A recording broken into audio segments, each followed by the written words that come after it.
Hey guys, स्वागत है आप सभी का mystery of science YouTube channel में।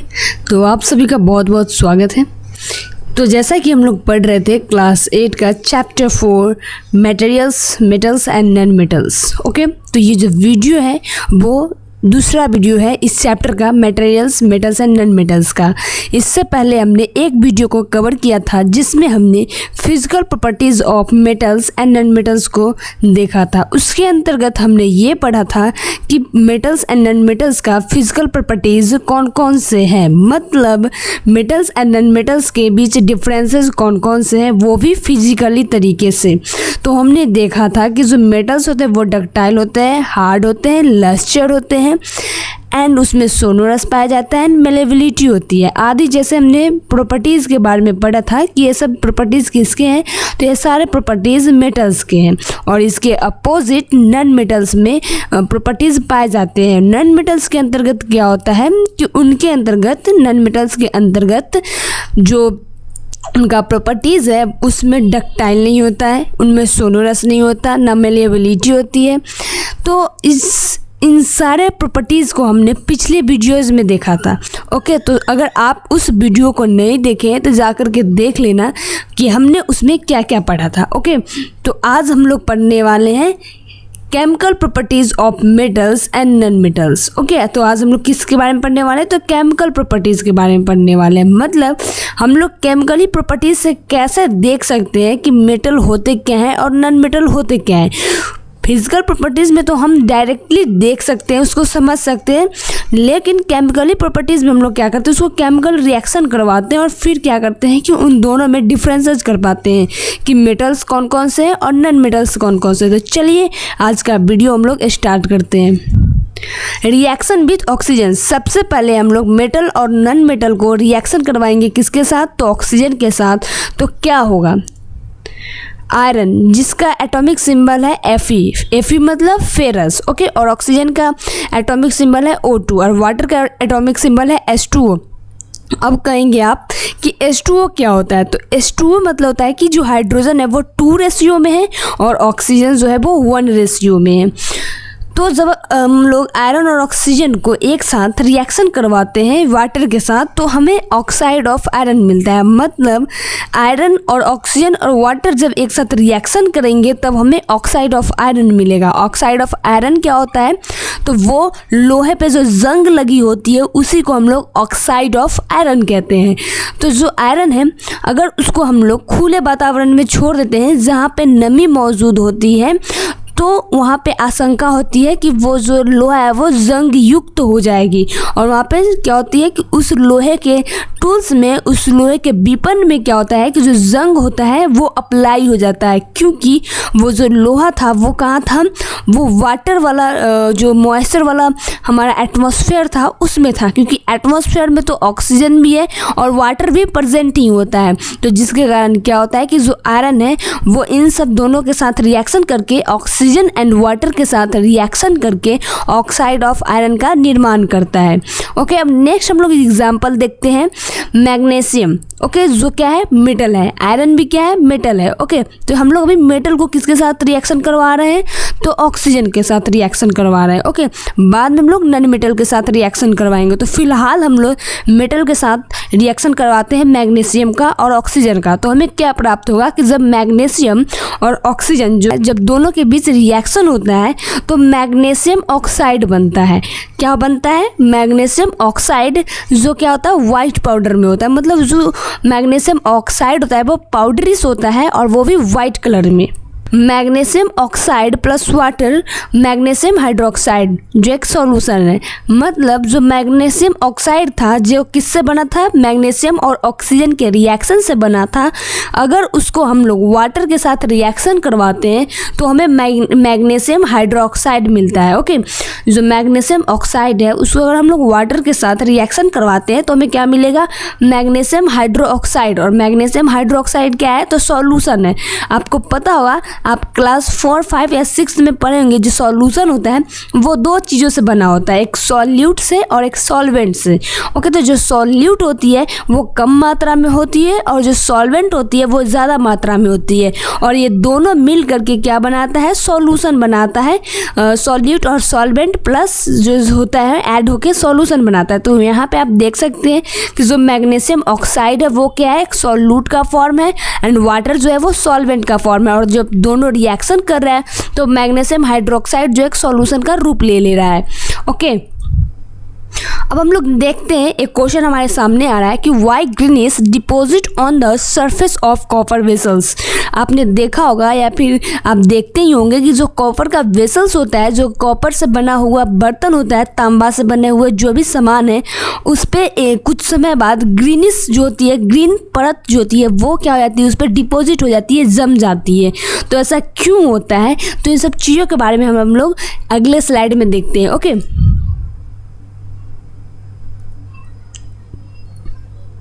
when a copper vessel is exposed to moist air for long, it acquires a dull green coating. Okay, जब एक copper vessel को हम लोग मॉइस्ट एयर में, नमी युक्त हवा में लंबे समय तक छोड़ देते हैं तो उस पर क्या होता है कि एक ग्रीन कोटिंग जो होता है, वो ग्रीन कलर का जो सरफेस होता है वो कोटिंग हो जाता है उस कॉपर वेसल्स पर।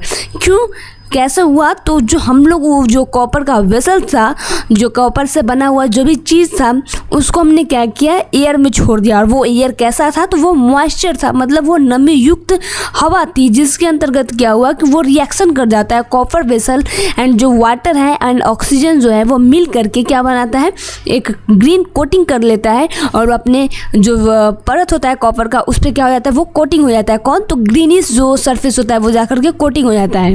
The green material is a mixture of copper hydroxide, जिसका एटॉमिक सिंबल है CuOH2 and copper carbonate CuCO3। आप यहाँ देख सकते हैं कि जो ग्रीन मटेरियल क्या है, तो ग्रीन मटेरियल जो है एक मिक्सचर है, किसका, तो कॉपर हाइड्रोक्साइड का एंड कॉपर कार्बोनेट का। जब हम लोग copper hydroxide and copper carbonate को एक साथ मिलाते हैं तो वो क्या बनाता है, ग्रीन मटेरियल। और यही ग्रीन मटेरियल जो है वो कॉपर वेसल पे जाके क्या हो जाता है, कोटिंग हो जाता है, डिपॉजिट हो जाता है, जम जाता है। The following is the reaction. अब हम लोग इसके रिएक्शन को देखते हैं कि जो कॉपर हाइड्रोक्साइड है या फिर जो कॉपर कार्बोनेट है वो कैसे बना। तो इसके हम लोग रिएक्शन को देखते हैं। यहाँ पे आप देख सकते हैं 2Cu, मतलब ये कॉपर का सिंबल है। क्या है ये जो आप देख रहे हैं कॉपर 2Cu, ये कॉपर का सिंबल है। और H2O जो मॉइस्ट एयर था जिसमें पानी की मौजूदगी थी, वो H2O वाटर है। एंड CO2, आपको पता होगा कि एयर में कार्बन, ऑक्सीजन, नाइट्रोजन, हीलियम आदि जैसे गैस मौजूद है।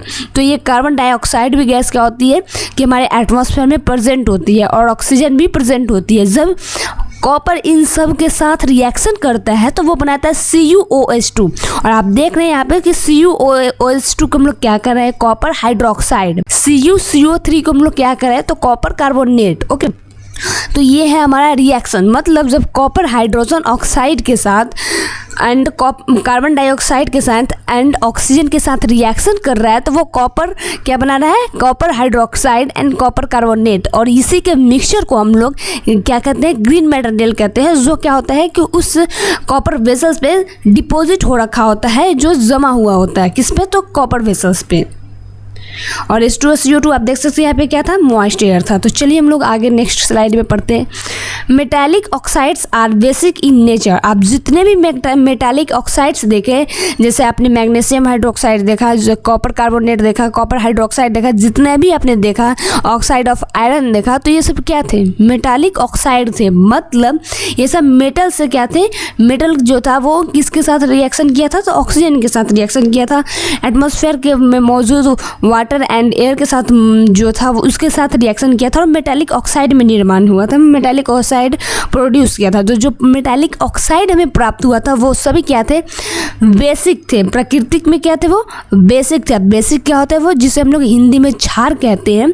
तो जो बेसिक होती है उसको, वो जो होती है वो स्वाद में क्या होती है, कड़वा होती है। और जो एसिड होती है वो स्वाद में खट्टा होती है, लेकिन हम इन ऑक्साइड को अपने जीभ से मुंह से तो टेस्ट नहीं कर सकते। तो इसको टेस्ट करने के लिए हम क्या करेंगे कि due to basic nature of any material red litmus turns blue.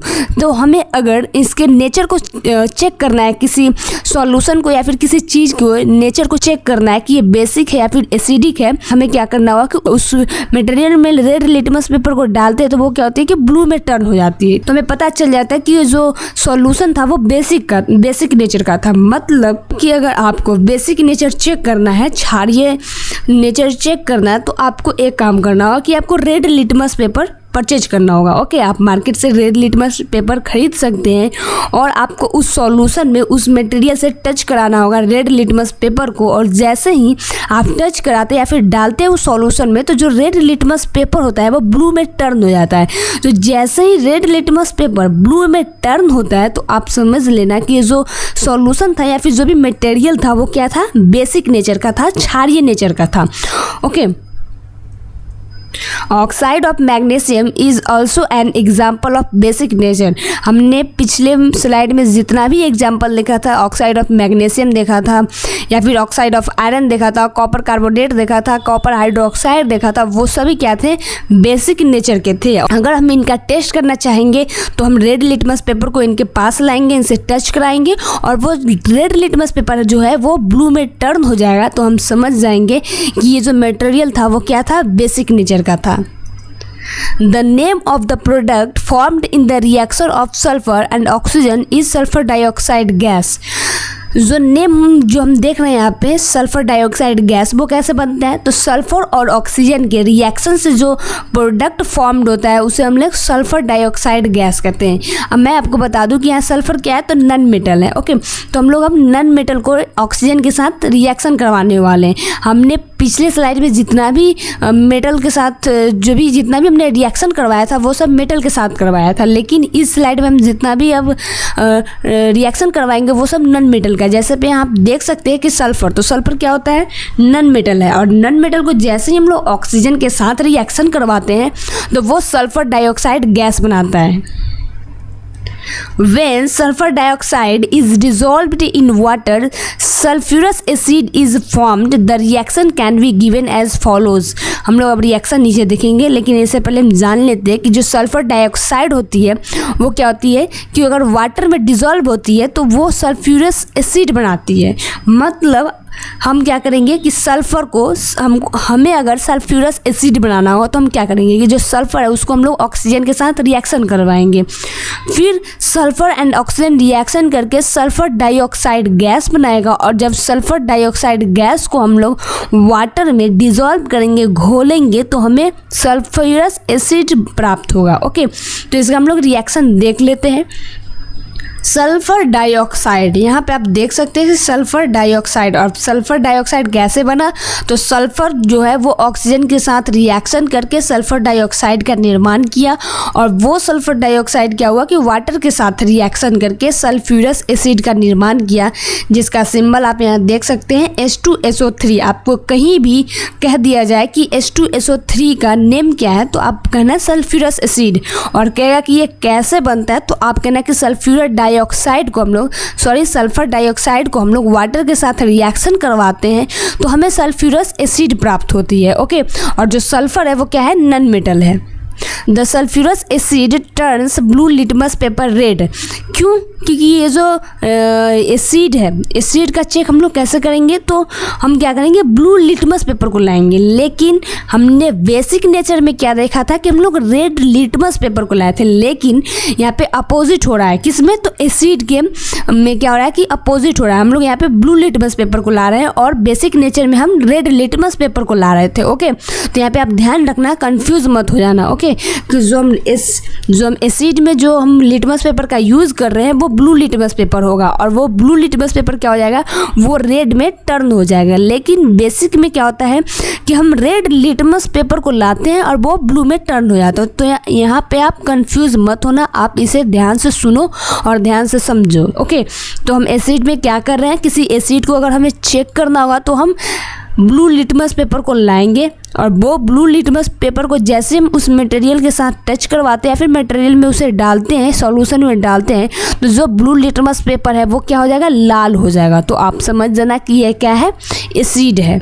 Okay, generally oxides of non metals are acidic in nature. जो ऑक्साइड ऑफ नन मेटल का होता है, जो अधातु होती है, उसके सारे जितना भी ऑक्साइड्स होती है वो क्या होती है, एसिडिक होती है, मतलब वो अम्लीय होती है। लेकिन इसके अपोजिट क्या था कि जो ऑक्साइड्स ऑफ मेटल होती है वो क्या होती है, बेसिक इन नेचर होती है।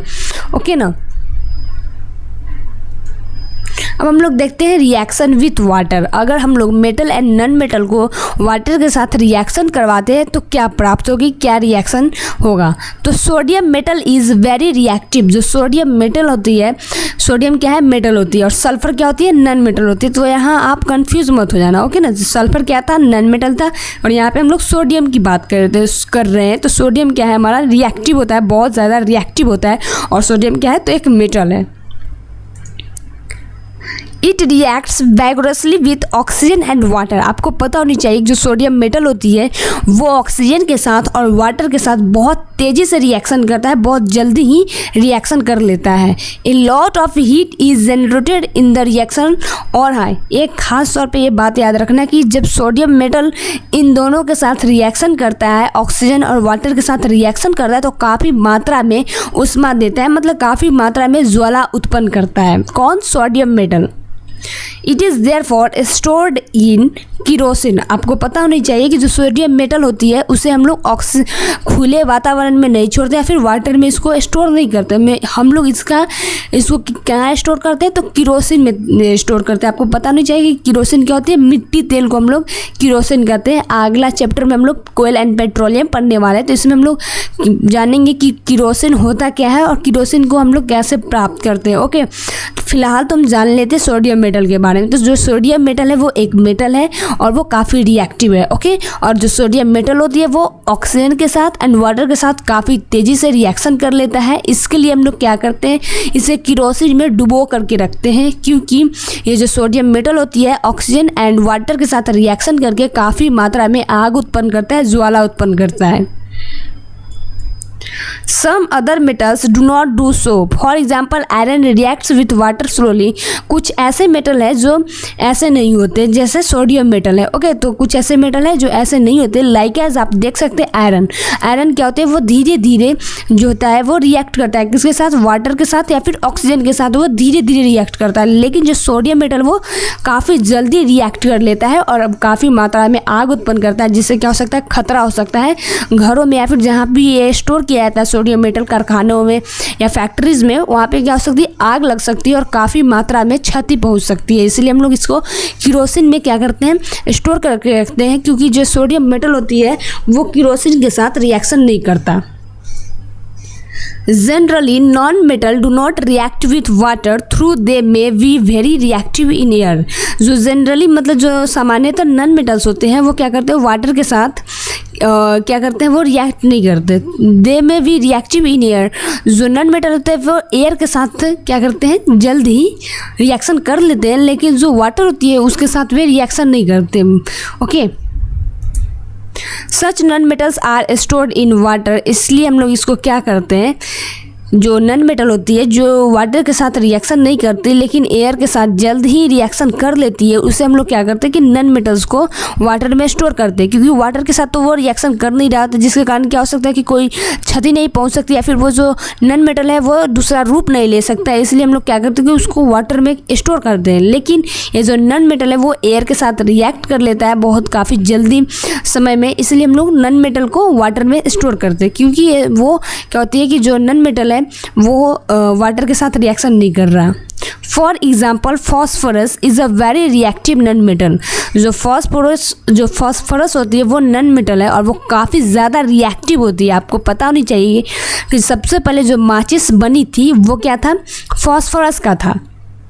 आपको पता होनी चाहिए। ओके, आप पढ़े भी होंगे या फिर सुन रखे होंगे कि जो सबसे पहले माचिस बनी थी वो वाइट फॉस्फोरस की बनी थी, और ये ऐसा मतलब निर्माण था कि रूम टेम्परेचर पे ही वो जो माचिस थी वो जल जाती थी, जिसके कारण क्या था कि उस माचिस का कारखाना जो था, जो जिसमें माचिस बनती थी, उसमें आग लग जाती थी। तो जिसके कारण क्या होता था कि बहुत ज़्यादा हानि पहुंचती थी लोगों को, या फिर जो भी कारखानों में जो भी ये बनता था जहाँ पे, वहाँ पे बहुत सारा आग लग जाता था, जिसके कारण क्या होता था कि वो वहाँ पे बहुत ज़्यादा क्षति पहुँच जाती थी।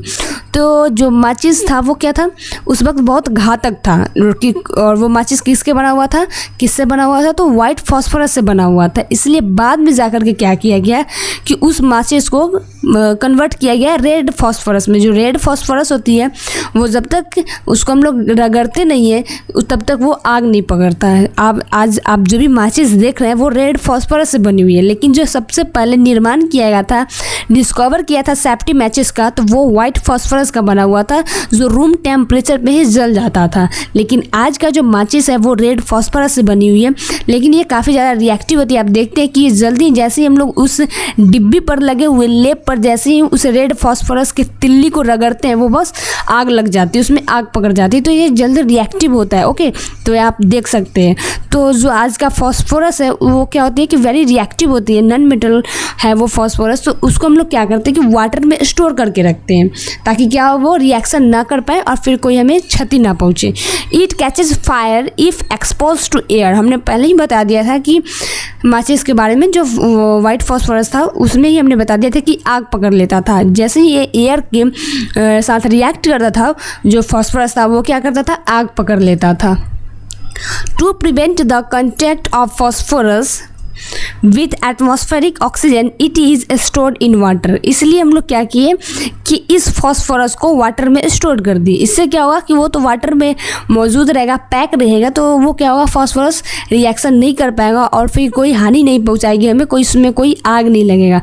लेकिन जैसे ही ये एटमॉस्फेरिक ऑक्सीजन के साथ रिएक्ट करता है उसी वक्त उसमें क्या होती है, आग पकड़ लेती है उस फॉस्फोरस नॉन मेटल्स में। अब हम लोग देखते हैं रिएक्शन विथ एसिड्स। ओके, अगर अब हम लोग मेटल्स एंड नॉन मेटल्स को एसिड के साथ रिएक्शन करवाते हैं तो क्या होगा, तो चलिए अब हम लोग इसके बारे में पढ़ते हैं। Non-metals generally do not react with acids, but metals react with acids and produce hydrogen gas that burns with a pop sound. जो नॉन मेटल्स होती है वो एसिड के साथ रिएक्ट नहीं करती है। जो सामान्यतः नॉन मेटल्स होते हैं वो क्या करती है, एसिड के साथ रिएक्ट नहीं करती। लेकिन जो मेटल्स होती है वो एसिड के साथ रिएक्ट करती है और हाइड्रोजन गैस को प्रोड्यूस करती है। और हाइड्रोजन गैस आपको पता होनी चाहिए कि हाइड्रोजन गैस पॉप साउंड करके जलती है। और जो हाइड्रोजन गैस होती है वो क्या होती है, पॉप साउंड करके जलती है।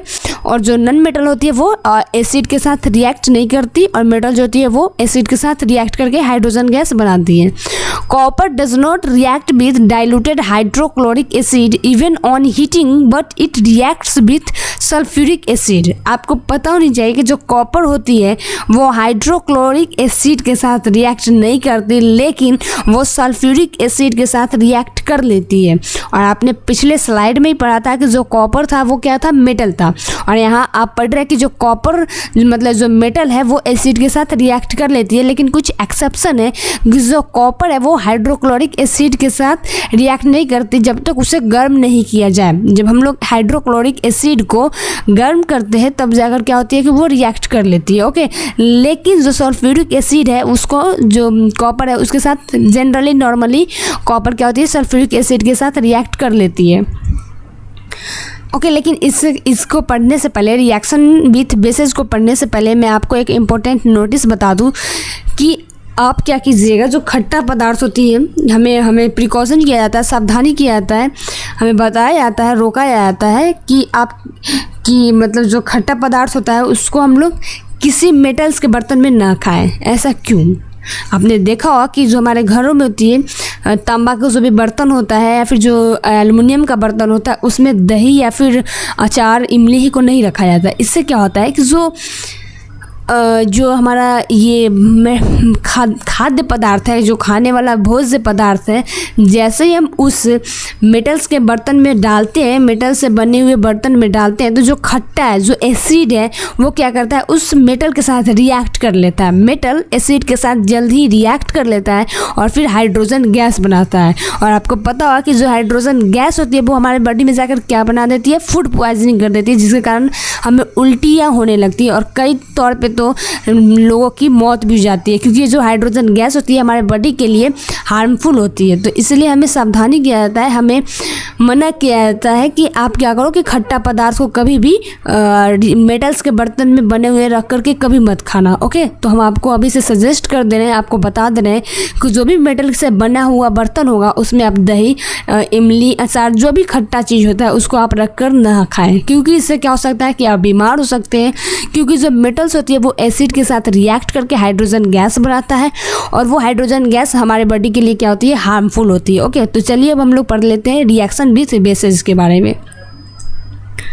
The pop sound indicates the presence of hydrogen gas. आपको पता होनी चाहिए कि जो हाइड्रोजन गैस होती है वो पॉप साउंड करके जलती है, मतलब कि हम लोग हाइड्रोजन गैस को जैसे ही जलाते हैं तो वो पॉप पॉप करके क्या होती है, जलती है। तो जो पॉप साउंड होती है वो किसको इंडिकेट करती है, किसको दर्शाती है, तो हाइड्रोजन गैस के उपस्थिति को पॉप साउंड दर्शाती है। Metals react with sodium hydroxide to produce hydrogen gas. जो मेटल होती है वो सोडियम हाइड्रोक्साइड के साथ रिएक्ट करके हाइड्रोजन गैस का निर्माण करती है। जैसे पिछले रिएक्शन विद एसिड्स में हमने देखा था कि जो मेटल्स होती है वो एसिड के साथ रिएक्शन करके हाइड्रोजन गैस बनाती है, उसी प्रकार यहाँ भी बेसेस के साथ जो मेटल है वो रिएक्शन करके हाइड्रोजन गैस का ही निर्माण करती है। Reactions of non metals with bases are complex. लेकिन जो नॉन मेटल्स होती है वो बेसेस के साथ रिएक्शन तो करती है, लेकिन वो काफ़ी जटिल होती है, काफ़ी कम्प्लेक्स होती है, वो जल्द ही रिएक्शन नहीं करती। कौन? नॉन मेटल और बेसेस। ओके, लेकिन जो मेटल्स होती है वो बेसेस के साथ रिएक्शन करके हाइड्रोजन गैस का निर्माण करती है। और अगर हमें चेक करना है कि यहाँ पे हाइड्रोजन गैस का निर्माण हुआ है तो हम उस हाइड्रोजन गैस को अगर जलाते हैं तो वो हाइड्रोजन गैस जो है वो पॉप साउंड करके जलने लगता है। तो आप समझ जाना कि यहाँ पे हाइड्रोजन गैस की प्रेजेंस है, यहाँ पे हाइड्रोजन गैस क्या है, प्रेजेंट है। So thanks for watching. आपको यह वीडियो कैसा लगा आप हमें कमेंट में ज़रूर बता देना, या फिर आपके पास जो भी डाउट होगा इस चैप्टर से रिलेटेड या फिर आपको पिछले चैप्टर से रिलेटेड, तो आप हमें कमेंट में ज़रूर पूछ लेना, आपको जवाब ज़रूर मिल जाएगी। ओके, तो आप इस चैनल को सब्सक्राइब कर लीजिएगा। हो सके तो इस वीडियो को लाइक करके शेयर ज़रूर कर देना। इससे क्या होगा कि जो आपके फ्रेंड्स होंगे इनके पास इस वीडियो का लिंक चला जाएगा, जिसके कारण क्या हो सकता है कि वो इस वीडियो को आसानी से देख सकेंगे और समझ सकेंगे। ओके, तो चलिए अब हम लोग नेक्स्ट वीडियो में मिलते हैं, तब तक के लिए बाय बाय। और अगर आपने इस चैनल को सब्सक्राइब नहीं किया तो सब्सक्राइब कर बेल आइकन ज़रूर बजा लेना। ओके, तो बाय।